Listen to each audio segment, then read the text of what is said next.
You TV ನ್ಯೂಸ್ಗೆ ಸ್ವಾಗತ. ನಾನು ಮೊಹಮ್ಮದ್ ಯೂಸುಫ್. ಇವತ್ತ ನಮ್ಮ ಜೊತೆಗೆ ನೇರ ಸಂಪರ್ಕದಲ್ಲಿ ಬಂದಾರ ಸೀನಿಯರ್ ಎಡ್ಯುಕೇಟ್ ಇನಾಯತ್ ರೋಜೇವಾಲಿ ಅವರು. ಈಗ ಏನು 5 ದಿವಸದಿಂದ DDP ಆಫೀಸ್ನಲ್ಲಿ ಲೋಕಾಯುಕ್ತ ದಾಳಿ ಆಗಿ ಏನೋ ಇನ್ವೆಸ್ಟಿಗೇಷನ್ ನಡೆದಿದ್ದು. ಆ ಸಂದರ್ಭದಲ್ಲಿ ಏನೇನಾಗ್ಯದ, ಯಾರನ್ನ ಕಾನೂನು ಕ್ರಮ ತಗೊಂಡ್ರ ಮತ್ತೆ ಯಾರ್ಯಾರಿಗೆ ಸಸ್ಪೆಂಡ್ ಮಾಡಿದಾರ, ಬರೀ ನೇರ ಆಗಿ ಅವ್ರಿಗೆ ಕೇಳೋನು. ಸರ್, ನಿಮ್ಮ ಸ್ವಾಗತ ಐತಿ ನಮ್ಮ ಯು ಟಿವಿ ನ್ಯೂಸ್ ಸ್ಟುಡಿಯೋದಾಗ. ಸರ್, ಈಗ DDP ಆಫೀಸ್ ಒಳಗ 5 ದಿವಸ ಇನ್ವೆಸ್ಟಿಗೇಷನ್ ಆಯ್ತು. ಈಗ ಯಾರ್ಯಾರಿಗೆ ಸಸ್ಪೆಂಡ್ ಮಾಡ್ಯಾರು ಮತ್ತೆ ಏನೇನು ಕಾನೂನು ಸೂಕ್ತ ಕ್ರಮ ತಗೊಳತ್ತಾರದು? ಇಲ್ಲ, DDPS ಆಫೀಸ್ ನಲ್ಲಿ ಬರೀ 5 ದಿವಸ ಲೋಕಾಯುಕ್ತರು ಮಾಡಿದ್ದಾರೆ. ಆಕ್ಚುಲಿ ಇದು ಸ್ಟಾರ್ಟ್ ಆಗಿದ್ದು 8ನೇ ತಿಂಗಳದಿಂದ. 13ನೇ ತಾರೀಕು 8ನೇ ತಿಂಗಳು ನಾನು ಧಾರವಾಡ ಕಮಿಷನರ್ ಅವರಿಗೆ ಒಂದು ಪತ್ರ ಬರೆದಿದ್ದೆ. ಬಿಜಾಪುರ ಸಾರ್ವಜನಿಕ ಶಿಕ್ಷಣ ಇಲಾಖೆಯಲ್ಲಿ ಬಹಳಷ್ಟು ಭ್ರಷ್ಟಾಚಾರ ಆಗಿದೆ ಮತ್ತು ಯಾವುದೇ FD ಆಗ್ಲಿ, SD ಆಗ್ಲಿ ಮತ್ತು GA ಆಗ್ಲಿ ಮತ್ತು DDP ಆಗ್ಲಿ ಅವ್ರ ಸಂಬಂಧಪಟ್ಟು ಫೈಲ್ ಏನದಾವೋ ಅಲ್ಲೇ ಮಾಯವಾಗಿದೆ ಮತ್ತು ಯಾವುದೇ ಸ್ಪಂದನೆ ಇಲ್ಲ ಅಂತ ಹೇಳಿ ನಾನು ಅಲ್ಲಿ ಕಂಪ್ಲೇಂಟ್ ಮಾಡಿದ್ದೆ. ಮತ್ತು ಅದು ಒಂದು ರಿಮೈಂಡರ್ ಲೆಟರ್ ಅಂತ ಹೇಳಿ 21ನೇ ತಾರೀಕು 8ನೇ ತಿಂಗಳದಾಗೆ ಮಾಡಿದ್ದೆ. ಈಗ 4 ತಿಂಗಳಾಗಿ ಈಗ 12ನೇ ತಿಂಗಳದಾಗ ಮೊನ್ನೆ ಅವರು 8ನೇ ತಾರೀಕಿಗೆ ಶಾಂತಿಗಿರಿ SR ಶಾಂತಿಗಿರಿ ಜನರಲ್ ಮ್ಯಾನೇಜರ್ಗೆ ಸಸ್ಪೆಂಡ್ ಮಾಡಿದ್ದಾರೆ. ಈಗ ಲೋಕಾಯುಕ್ತದವ್ರು ನೋಡ್ರಿ 4 ದಿವಸ ಅವರು ಇನ್ವೆಸ್ಟಿಗೇಷನ್ ಮಾಡಿದ್ರು. ಅವರು ಎಲ್ಲಾ ಕಡತಗಳನ್ನು ಎಲ್ಲಾ ಕಂಪ್ಯೂಟರ್ ಸಿಸ್ಟಮ್ದಾಗ ಏನು ಡಾಟಾ ಇದೆ ಅವರೆಲ್ಲ ತಗೊಂಡು ಹೋಗಿದ್ದಾರೆ. ಬಹಳಷ್ಟು ಕಡತಗಳನ್ನು ಅವರು ನಾಶ ಆಗಿವೆ ಅಥವಾ ಅವರು SD ಆಗ್ಲಿ, FD ಆಗ್ಲಿ ಅಥವಾ ಆಫೀಸ್ ಸೂಪರಿಂಟೆಂಡೆಂಟ್ ಆಗ್ಲಿ ಮುಚ್ಚಿಟ್ಟಿದ್ದಾರೆ ಅಂತ ಹೇಳಿ ಅವ್ರು ಕಂಡು ಬಂದಿದೆ. ಮತ್ತು ಈಗ ಕಾನೂನು ಕ್ರಮ ಅವರು ಸರ್ಕಾರಕ್ಕೆ ಬರೀಲಾಕ್ಕೆ ಪ್ರಯತ್ನ ಮಾಡ್ತಾರೆ ಅಂತ ಹೇಳಿ ನನ್ಗೆ ವಿಶ್ವಾಸ ಇದೆ. ಈಗ ಸರ್, ಈ 23, 24, 25 ಎಷ್ಟು ಶಾಲೆಗೆ ಅನುಮತಿ ಕೊಟ್ಟರು ಹೈಕೋರ್ಟ್? 2025 ಅವರು 109 ಪ್ರೈಮರಿ ಶಾಲೆ ಮತ್ತು 44 ಪ್ರೌಢ ಶಾಲೆಗೆ ಅವರು ಅನುಮತಿ ಕೊಟ್ಟಿದ್ದಾರೆ. ಅದನ್ನು ಎಲ್ಲ ಕಾನೂನು ಬಾರವಾಗಿ ಕೊಟ್ಟಿದ್ದಾರೆ ಅಂತ ಹೇಳಿ ನನಗೆ ಮಾಹಿತಿ ಇದೆ. ಮತ್ತು ಆಲ್ರೆಡಿ ಅವರು DDP ಆಫೀಸ್ದವರು ನನಗೆ ಡಾಟಾ ಕೊಟ್ಟಿದ್ದಾರೆ, ಎಷ್ಟು ಸಾಲಿಗೆ ಹೈಸ್ಕೂಲ್ ಮತ್ತು ಪ್ರೈಮರಿ ಎಷ್ಟು ಪರ್ಮಿಷನ್ ಕೊಟ್ಟಿದ್ದಾರೆ ಅಂತ ಹೇಳಿ. ಜನರು ಮಾತಾಡೋದ್ ಪ್ರಕಾರ ನೋಡಿದ್ರೆ ಒಂದ್ ಸಾಲಿಗೆ ಕನಿಷ್ಠ 4 ರಿಂದ 5 ಲಕ್ಷ ರೂಪಾಯಿ ಲಂಚ್ ತಗೊಂಡಿದ್ದಾರೆ. ಅಂದ್ರೆ ನೀವು ಲೆಕ್ಕ ಹಾಕ್ರಿ, 100 ಪ್ರೈಮರಿ ಪ್ರಾಥಮಿಕ ಶಾಲೆ ಅಂದ್ರೆ ಒಂದು 5 ಕೋಟಿ ವ್ಯವಹಾರ ಬರೇ ಇದು ಯಾವ್ದು ಗ್ರಾಂಟಿಂಗ್ ಸೆಕ್ಷನ್ ದಾಗ ಆಗಿದ್ದು ಮತ್ತು ಉಳಿಕಿದು ಸೆಕ್ಷನ್ಸ್ ದಾಗ ಬೇರೆ ಬೇರೆ ಭ್ರಷ್ಟಾಚಾರ ಆಗಿದೆ ಅಂತ ಹೇಳಿ ಮಾಹಿತಿ ಇದೆ. ಈ ಪ್ರಕಾರ ನಾನು ಇದನ್ನು ಧಾರವಾಡ ಕಮಿಷನರ್ಗೆ ಉಳ್ಳಾಗಡ್ಡಿ ಅವರಿಗೆ ಗಮನಕ್ಕೆ ತಂದಿನಿ. ನಾನು 2 ಸಲ ಅಲ್ಲಿ ಹೋಗಿ ಅವ್ರಿಗೆ ಭೇಟಿಯಾಗಿ ಎಲ್ಲಾ ಬಿಜಾಪುರ ಸಾರ್ವಜನಿಕ ಶಿಕ್ಷಣ ಇಲಾಖೆಯ ಮಾಹಿತಿಯನ್ನು ನಾನು ತಿಳಿಸಿದ್ದೀನಿ. ಇಲ್ಲ ಸರ್, ಈ DDP ಆಫೀಸ್ ಒಳಗೆ ಏನು ಕಡತನ ಮಾಯ ಆಗ್ಯಾವತ್ತೀರಿ, ನಿಮ್ಗೆ ಹೆಂಗ್ ಗೊತ್ತಾಯ್ತು ಸರ್? ಇಲ್ಲ, ನನಗೆ ಒಬ್ರು D ದರ್ಜೆ ನೌಕರರು ನನ್ಗೆ ಆಫೀಸಿಗೆ ಬಂದು ಸಂಪರ್ಕ ಮಾಡಿ, ಸರ್ ಇಲ್ಲಿ 6% ನನಗೆ ಟ್ರಾನ್ಸ್ಫರ್ ಮಾಡಿದ್ದಾರೆ ಮತ್ತು ಯಾವುದೇ ಇಲ್ಲಿ ವ್ಯವಸ್ಥೆ ಇಲ್ಲ ಮತ್ತು ಯಾವುದೇ ಇಲ್ಲಿ ಆಫೀಸ್ ನವೀಕರಣ ಇಲ್ಲ, ಸ್ವಲ್ಪ ತಾವು ಇದರ ಮುಂದಾಡಿಲತ್ತವನ್ನು ಬಂದು ನಮ್ಮ ಆಫೀಸಿಗೆ ಸ್ವಲ್ಪ ನೀವು ವಿಸಿಟ್ ಮಾಡಿದ್ರೆ ಅವರು ಸ್ವಲ್ಪ ಆಫೀಸರ್ಸ್ ಮತ್ತು SD ಅವರು ಸ್ವಲ್ಪ ಸರಿಯಾಗಿ ಕೆಲಸ ಮಾಡ್ತಾರ ಅಂತ ಹೇಳಿ ನನಗೆ ಮನವಿ ಮಾಡಿದ್ರು. ಅದೇ ಪ್ರಕಾರ ನಾನು ಅವ್ರ ಪರವಾಗಿ ನಾನು ಧ್ವನಿ ಎತ್ತಿದ್ದೆ. ನವೆಂಬರ್ ನಲ್ಲಿ ಅದು ಮೀಡಿಯಾ ಮುಖಾಂತರ ಅದು ವಿಸಿಟ್ ಮಾಡಿದಾಗ ಅದು ಬಂದಿತ್ತು. ಆ ದಿನದಿಂದ ನಾನು ಎಲ್ಲ ಫಾಲೋ ಅಪ್ ಮಾಡಿ ಅದೀನಿ.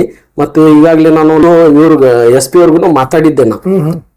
ಏನಾಗಿದೆ ಅಂತ ಹೇಳಿ ಹೇಳಿದ್ದಾರೆ. ನಾನು ಅವ್ರಿಗೆ ಕಚೇರಿಗೆ ಹೋಗಕ್ ಆಗಿಲ್ಲ, ಯಾಕಂದ್ರೆ ನಾನು ಬೆಂಗಳೂರು, ಬೆಳಗಾಂ, ಗುಲ್ಬರ್ಗಂಡೆ ಸ್ವಲ್ಪ ಕೇಸಸ್ ಹೆಚ್ಚಿಗಿರೋದ್ರಿಂದ ನನಗೆ ಹೋಗಕ್ ಆಗಿಲ್ಲ. ಈಗ ಮುಂದಿನ ವಾರನಲ್ಲೇ ಹೋಗ್ತೀನಿ.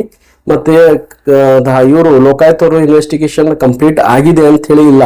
ಈಗ ಜಿಲ್ಲಾ ಪಂಚಾಯತಿಯವರು ರಾಮಣ್ಣ ಅತ್ನಿ ಅಕೌಂಟೆಂಟ್ ಆಫೀಸರ್ ಅವರು ಕೂಡ ಇದರಲ್ಲಿ ಇನ್ವೆಸ್ಟಿಗೇಷನ್ ಮಾಡ್ತಾ ಇದ್ದಾರೆ. ಗ್ರಾಂಟಿಂಗ್ ಸೆಕ್ಷನ್ ನಲ್ಲಿ ಬಹಳಷ್ಟು ಅವ್ಯವಹಾರ ಆಗಿದೆ ಅಂತ ಹೇಳಿ ಅವರು ನನಗೆ ಫೋನ್ ಮುಖಾಂತರ ಹೇಳಿದ್ದಾರೆ. ಈಗ ಬಿಜಾಪುರ ನಗರದಲ್ಲಿ DDP ಆಫೀಸ್ ಒಳಗೆ ಇಷ್ಟೇನು ಕಡತ ಮಾಯ ಆಗ್ಯಾವ ಮತ್ತು ಈ ರೀತಿ ದೊಡ್ಡ ಪ್ರಮಾಣದಿಂದ ಭ್ರಷ್ಟಾಚಾರ ಆಗ್ಯದ. ಮತ್ ನಗರ ಶಾಸಕರು ಮತ್ತು ಉಸ್ತುವಾರಿ ಮಂತ್ರಿ ಅವ್ರಿಗೆ ಗಮನಕ್ಕೆ ಬಂದಿಲ್ರಿ? ಇಲ್ಲ, ಈಗ ನಗರ ಶಾಸಕರು ಅವಾಗ ನಮ್ದು ಮಾಧ್ಯಮ ಮುಖಾಂತರ ಅದು ಮತ್ತು ನ್ಯೂಸ್ದಾಗ ಬಂತು, ಪತ್ರಿಕೆದಾಗ ಎಲ್ಲ ಬಂತು. ಅವಾಗ ನಗರ ಶಾಸಕರು ಏನ್ ಮಾಡಿದ್ರೆ, ಚಳಿಗಾಲ ಅಧಿವೇಶನದಲ್ಲಿ ಅವರು ಶಿಕ್ಷಣ ಸಚಿವರಿಗೆ ಪ್ರಶ್ನೆಯನ್ನು ಕೇಳಿದ್ದಾರೆ, ಇಲ್ಲಂತ ಇಲ್ಲ. ಪ್ರಾಥಮಿಕ ಮತ್ತು ಪ್ರೌಢಶಾಲೆಗೆ ಎಷ್ಟು ಸ್ಕೂಲ್ಗೆ ನೀವು ಹೊಸ ಅನುಮತಿ ಕೊಟ್ಟಿದ್ರಿ, ಯಾವ ಮಾರ್ಗದರ್ಶನ ಅದಕ್ಕೆ ಅಪ್ಲೈ ಆಗ್ತಾವ, ಇದು ಸರ್ಕಾರಕ್ಕೆ ಗಮನಕ್ಕೆ ಬಂದಿದ್ವಿ ಅಥವಾ ಇಲ್ವಾ, ಅಥವಾ ಯಾರಲ್ಲಿ ಭ್ರಷ್ಟಾಚಾರ ಮಾಡಿದ್ರೆ ಅವ್ರ ಮೇಲೆ ನೀವು ಏನು ಕ್ರಮ ಮಾಡೋರು ಅಂತೇಳಿ ಕೇಳಿದ್ದಾರೆ.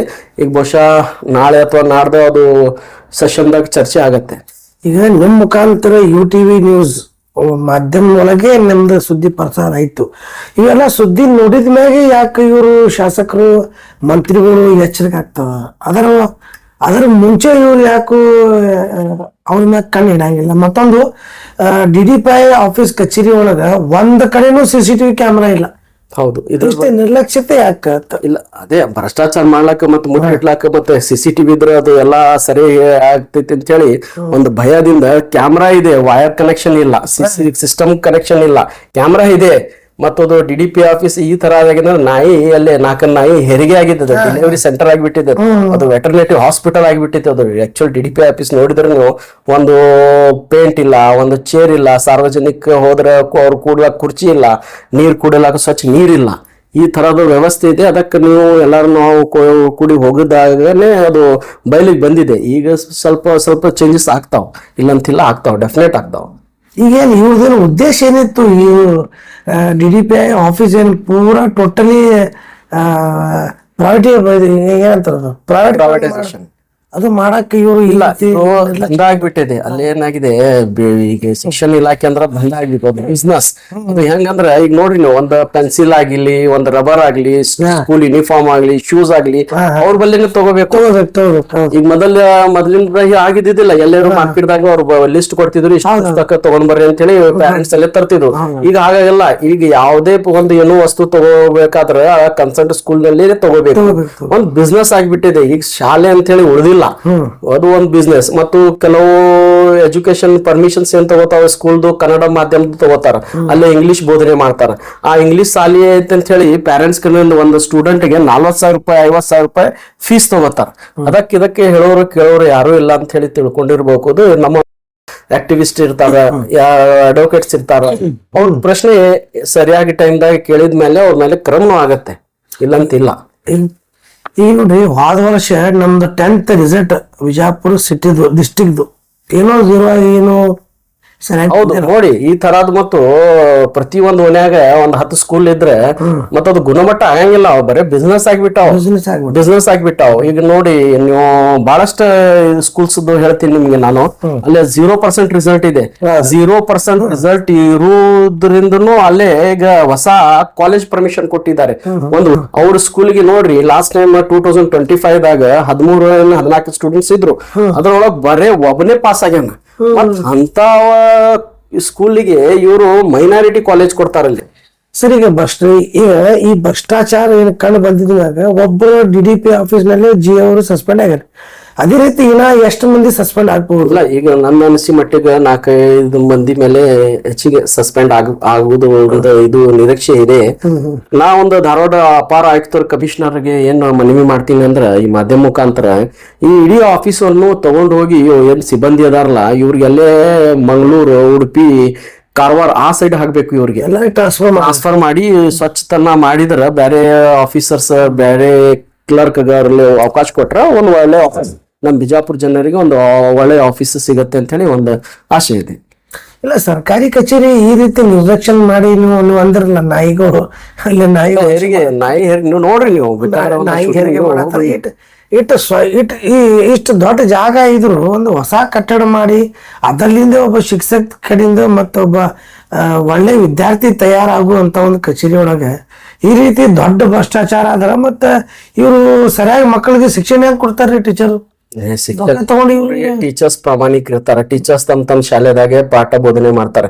ಕೆಲವೊಂದು ಶಿಕ್ಷಕರು ದಲಾಲಾಗಿ ಏಜೆಂಟ್ರಾಗಿ ಏನ್ ಕೆಲಸ ಮಾಡ್ತಾರಲ್ಲ, ಈ ಆಫೀಸರ್ಸ್ಗೆ ಏನಾಗಿದೆ, ಬರೇ ದುಡ್ಡು. ಅವ್ರು ಬಂದು ದಲಾಲಿ ಮಾಡಿ ಯಾವ್ದೇ ಒಂದ್ ಕೆಲಸ ಮಾಡ್ಲಕ್ಕ ಬರೀ ದುಡ್ಡು ಕೊಡ್ತಾರ, ದುಡ್ಡು ಕೊಟ್ಟು ಮಾಡ್ಕೊಂಡು ಹೋಗ್ಬಿಡ್ತಾರ. ಅವರು ಒಂದು ತಾಸು ಇರ್ತಾರ, ಅಷ್ಟೇ ಹೋಗ್ಬಿಡ್ತಾರ. ಅವ್ರು ಹೇಳೋರಿಲ್ಲ ಕೇಳೋರಿಲ್ಲ. ಆ ಪ್ರಕಾರ ಇವ್ರು ಏನ್ ಮಾಡಿದ್ರು, ಶಾಂತಿಗಿರಿ SR ಶಾಂತಿಗಿರಿ GA ಜನರಲ್ ಮ್ಯಾನೇಜರ್, ಅವ್ರದ್ದು ಕರ್ತವ್ಯ. ಎಷ್ಟು ಸಿಬ್ಬಂದಿ? ಟೋಟಲ್ 23 ಸಿಬ್ಬಂದಿ ಅದಾರೆ DDPI ಆಫೀಸ್ ವಿಜಯಪುರನಲ್ಲಿ. ಅವರು ಯಾವ ಟೇಬಲ್ಗೆ ಏನ್ ಕೆಲಸ ಅವ್ರು ಹಂಚಿದ್ದಾರೆ, ಯಾವ ಕೇಸ್ ವರ್ಕರ್ ಸರಿಯಾಗಿ ಕೆಲಸ ಮಾಡ್ತಿಲ್ಲ, ಅವ್ರ ಜವಾಬ್ದಾರಿ ಅವ್ರು ನೋಡ್ಬೇಕು. ಅವ್ರು ನೋಡ್ಲಾರ್ದಕ್ಕೇನೆ ಧಾರವಾಡ ಕಮಿಷನರ್ ಅವರು ಸರ್ಪ್ರೈಸ್ ವಿಸಿಟ್ ಮಾಡಿ 10ನೇ ತಿಂಗಳದಾಗ ಅವ್ರು ವಿಸಿಟ್ ಮಾಡಿದ್ರು. ನನ್ನ ಕಂಪ್ಲೇಂಟ್ 8ನೇ ತಿಂಗಳದು 10ನೇ ತಿಂಗಳದಾಗ ಅವರು ವಿಸಿಟ್ ಮಾಡಿ ಅದು ಎಲ್ಲ ವಿಚಾರಣೆ ಮಾಡಿ ಇವರು ತಪ್ಪಿಸ್ತವ್ರು ಮೇನ್ ಬಾಸ್ ಆಫೀಸ್ದು ಸರಿಯಾಗಿ ಮೇಂಟೈನ್ ಮಾಡಿಲ್ಲ ಅಂದ್ರೆ ಮತ್ತೆ ಅದಕ್ಕೆ ಇವ್ರಿಗೆ ಮೊದಲ ಸಸ್ಪೆಂಡ್ ಮಾಡ್ಬೇಕಂತ ಹೇಳಿ ಅವ್ರ ನಿರ್ದೇಶಕ ಒಂದು ಬಂದು ಸಸ್ಪೆಂಡ್ ಮಾಡಿದ್ದಾರೆ. ಮತ್ತೆ ಈಗ ಮುಂದಿನ ಸ್ವಲ್ಪ ದಿವಸನಲ್ಲಿ ನಾವು ಕೆಲವು ಸಿಬ್ಬಂದಿಗಳು ಮತ್ತು SD ಯಾರ್ಯಾರು ಅದಾರ ಅವರು ಎಲ್ಲ ಸಸ್ಪೆಂಡ್ ಆಗ್ತಾರ ಅಂತ ಹೇಳಿ ನನ್ಗೆ ಆಸೆ ಇದೆ. ಈ ಅದೇ ರೀತಿ ಲೋಕಾಯುಕ್ತರು ಏನು ಪ್ರತಿಯೊಂದು ಕಚೇರಿ ಅದ, ಪ್ರತಿಯೊಂದು ಕಚೇರಿ ಹಗರಣ ಕಣ್ಣು ಬಂದಿದ್ಮ್ಯಾಗ ಇವರು ಇನ್ವೆಸ್ಟಿಗೇಷನ್ ಮಾಡ್ತಾರ. ಆದ್ರೆ ಕೆಲವರು ತಮ್ಮ ಅನುಕೂಲ ಪ್ರಕಾರ ಅವ್ರು ಏನೋ ಹಣ ಕೇಳ್ತಾರ, ಹಣ ಕೊಟ್ರೆ ನಾನು ದೊಡ್ಡ ಕೆಲಸ ಆಗ್ತದ, ಏನ ಕೊಟ್ಟು ನಾವು ಹೋಗ್ಬೇಕು. ಪ್ರತಿಯೊಬ್ಬರು ಜಾಗೃತ ಆಗಿದ್ರೆ ಯಾವ ಈ ರೀತಿ ಭ್ರಷ್ಟಾಚಾರ ಆಗಲ್ಲ. ಹೌದು, ಅವರು ಲೋಕಾಯುಕ್ತರು ಬಹಳಷ್ಟು ಕ್ಯಾಂಪ್ ಮಾಡ್ತಾರ. ಅವರು ಜನರಿಗೆ ಹೇಳ್ತಾರ, ಯಾರು ಹಿಂಗ ಆಫೀಸ್ದಾಗ ದುಡ್ಡು ನಿಮ್ಗೆ ಯಾರ ಡಿಮಾಂಡ್ ಮಾಡಿದ್ರೆ ಬಂದು ಕಂಪ್ಲೇಂಟ್ ಕೊಡ್ರಿ, ಮತ್ತ ಕ್ಯಾಂಪ್ಗೆ ಅಟೆಂಡ್ ಆಗ್ರಿ.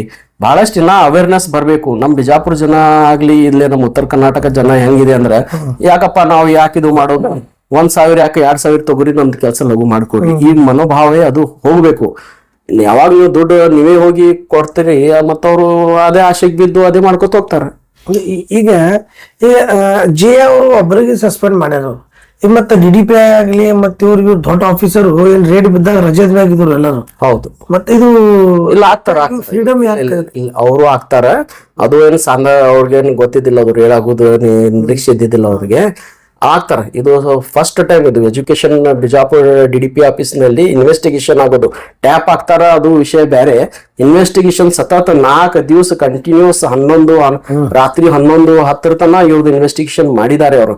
ಈಗ ಅವ್ರಿಗೆ ಕಾಲಾವಕಾಶ ನಾವು ಕೊಡಬೇಕು, ಯಾಕಂದ್ರೆ ಅವರು SP ಅವ್ರು ಹೇಳಿದ್ದಾರೆ ಎಲ್ಲಾ ಡಾಕ್ಯುಮೆಂಟ್ಸ್ ನಾವು ವೆರಿಫೈ ಮಾಡ್ತಾ ಇದ್ವಿ, ಅವ್ರು ಕರೆದು ಕೇಳ್ತೀವಿ, ಯಾಕೆ ನೀವು ಪೆಂಡಿಂಗ್ ಇಟ್ಟಿರಿ, ಯಾಕೆ ನಿಮ್ದು ಉದ್ದೇಶ ಏನು ಎಲ್ಲ ನಾವು ಮಾಹಿತಿ ತಗೊಂಡು ನಿಮ್ಗೊಂದು ಕಾಪಿ ಕೊಡ್ತೀವಿ. ಸರ್ಕಾರ ಒಂದು ಪ್ರಸ್ತಾವನೆ ಕೊಡ್ತಾರ, ಮತ್ತು ಸಾರ್ವಜನಿಕ ಶಿಕ್ಷಣ ಇಲಾಖೆ ಆಯುಕ್ತರು ಮತ್ತು ಪ್ರಿನ್ಸಿಪಲ್ ಸೆಕ್ರೆಟರಿ ಮತ್ತು ಧಾರವಾಡ ಕಮಿಷನರ್ ಇವ್ರಿಗೂ ಒಂದು ಕಾಪಿ ಕೊಟ್ಟು ಅವ್ರ ಮೇಲೆ ಕ್ರಮ 100% ಆಗತ್ತೆ. ಎಷ್ಟು ಸ್ಕೂಲ್ಗಳು ಅದಾವ್ರಿ ಬಿಜಾಪುರ? ಆ ತರದ ಬಹಳಷ್ಟು ಸ್ಕೂಲ್ ಅದಾವ. ಅವ್ರು ಏನ್ ಮಾಡ್ತಾರಂದ್ರೆ, ತಮ್ಮಲ್ಲಿ ಪರ್ಮಿಷನ್ ಇರ್ಲಿಕ್ಕಂದ್ರೆ ತಮ್ಮಲ್ಲಿ ಅಡ್ಮಿಷನ್ ಎಲ್ಲಾ ಸ್ಕೂಲ್ದು ತಮ್ದು, ಆಮೇಲೆ ಏನೈತಿ ಎಕ್ಸಾಮ್ಸ್ ಕೂಡ್ಸೋದು ವ್ಯವಸ್ಥೆ ಬೇರೆ ಕಡೆ ಮಾಡ್ತಾರೆ, ರೊಕ್ಕ ತಗೊಳ್ಳೋದು ಅವ್ರದ್ದು, ಸ್ಕೂಲ್ ನಡೆಸೋದು ಅಲ್ಲೇ, ಪರ್ಮಿಷನ್ ಇರಂಗಿಲ್ಲ. ಆದ್ರೆ ಎಕ್ಸಾಮ್ಸ್ ಬೇರೆ ಕಡೆ ತುಂಬಿ ಅವ್ರ ಕಡೆಯಿಂದ ಇದು ಮಾಡಿ, ನಿಮ್ಗೆ ಹೇಳಿದ್ಲ ನಮ್ ಬಿಸ್ನೆಸ್ ಆಗಿಬಿಟ್ಟಿದೆ. ಅವ್ರು ನೋಡ್ರಿ, ಈಗ 14 ಮಂದಿದಾಗ ಬರೀ 13 ಮಂದಿ ಫೇಲ್ ಆಗಿ 1% ಅಂದ್ರೆ 1% ನಾವು ಹೆಂಗಿಲ್ಲ, ಒಂದೇ ಹುಡುಗ ಪಾಸ್ ಆಗ್ಯಾನ ಅಲ್ಲಿ, ಉಳಿಕಿದೆಲ್ಲ ಫೇಲ್ ಫಸ್ಟ್ ಅಟೆಂಪ್ಟ್. ಮತ್ತೆ SSLC 3 ಅಟೆಂಪ್ಟ್ ಏನ್ ಕೊಟ್ಟಿದ್ರು, ಸೆಕೆಂಡ್ ಮತ್ತೆ ಥರ್ಡ್ ಅಟೆಂಪ್ಟ್ ದಾಗ ಪಾಸ್ ಆಗಿರ್ಬಹುದು, ಅದು ಇಲ್ಲ. ಫಸ್ಟ್ ಅಟೆಂಪ್ಟ್ ದಾಗ ಆಲ್ಮೋಸ್ಟ್ ಎಲ್ಲಾ ಫೇಲ್ ಆಗಿ ಒಬ್ಬನೇ ಪಾಸ್ ಆಗಿದ್ದಾನೆ. ಅದು ಡಾಟಾ ನನ್ ಬಲ್ಲೇ ಇದೆ. ಮತ್ತೆ ಯಾವ್ದು ಸಾರ್ವಜನಿಕ ಗಮನಕ್ಕೆ ಬರಂಗಿಲ್ಲ. ಮತ್ತ ಅಂತದಾಗ ಇವರು ಮೈನಾರಿಟಿ ಕಾಲೇಜಲ್ಲೇ ಕೊಟ್ಟಿದ್ದಾರೆ, ಅದು ತಪ್ಪು. ಈಗ ಹೋರಾಟಗಾರರು ಅವ್ರ ತಮ್ಮ ಮುಖಾಂತರ ಅವ್ರ ಧ್ವನಿ ಎತ್ತಬೇಕು. ಅವ್ರು ಮಾಡಿರ್ಲಿಕ್ಕಂದ್ರೆ ಮುಂದೆ ನಾವೇ ಅದ್ರ ಬಗ್ಗೆ ನಾನೇ ಒಂದು ಏನ್ರ ಮಾಡ್ಬೇಕಂತ ಹೇಳಿ ಒಂದು ವಿಚಾರ ಮಾಡಿ ಅವ್ರ ಮೇಲೆ ಎಲ್ಲಾ ಗಮನಕ್ಕೆ ತರ್ತೀನಿ ಸರ್ಕಾರಕ್ಕೆ. ಈಗ ನಮ್ಗೆಲ್ಲ ಮಾಹಿತಿ ಕೊಟ್ಟಾರ ಅಡ್ವೊಕೇಟ್ ಇನಾಯತ್ ರೋಜೇವಾಲೆ ಅವರು. ಏನು DDP ಆಫೀಸ್ ನಲ್ಲಿ ಭ್ರಷ್ಟಾಚಾರ ಆಗಿದ್ದು, ಆ ಸಂದರ್ಭದಲ್ಲಿ ಲೋಕಾಯುಕ್ತ ಅವರು ದಾಳಿ ಮಾಡಿ ಇನ್ವೆಸ್ಟಿಗೇಷನ್ ನಡೆಯಲಾಗುತ್ತಿದ್ರು. ಇದು ಅದೇ ರೀತಿ ಏನದಲ್ಲ ಹೊಸ ಸುದ್ದಿ ನೋಡ್ತಾ ಇರಿ YouTube news Bijapur. Latest news updates के लिए YouTube एक्सप्रेस को सब्सक्राइब कीजिए, साथ में बेल आइकॉन को भी क्लिक कीजिए, साथ ही साथ लाइक, शेयर और कमेंट करना ना भूलिए।